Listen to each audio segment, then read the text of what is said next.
Mario, sconfitta per chiudere il 2023, però tante recriminazioni, anche molta sfortuna.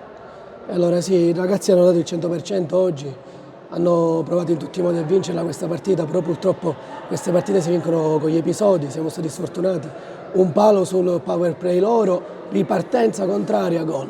Non abbiamo nulla da recriminare, a parte qualche erroruccio arbitrale, ma ci può stare. E attendiamo il 2024 con ansia per rifarci già da subito. Sì, infatti, tornate subito in campo, tra l'altro un paio di partite vicine, perché una si gioca in casa del Villaura e l'altra qui in casa contro Ladrano. Sì.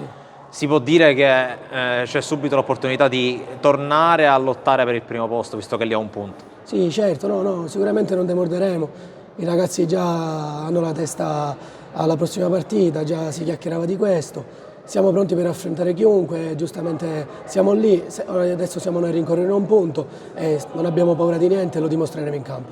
Possiamo dire che delle squadre che avete affrontato almeno qui al Ciro Genova, il Soverato forse è quello che ha fatto l'impressione migliore. Diciamo che tutte le squadre che sono venute qui mi hanno fatto una bella impressione, a parte in quelle partite abbiamo dilagato, ma abbiamo dilagato per poi sono stati risultati diciamo, demeritevoli per le altre squadre, però diciamo di sì, è stata una squadra carica, pronta a provare iniziative nuove, anche sul 2-2 ha rischiato il quinto uomo, ha rischiato di prendere gol e sono andati loro in vantaggio e poi la partita lì è finita, quindi si può dire che è stata la squadra che mi ha un po' più impressionato anche a livello di preparazione e di organico e di staff.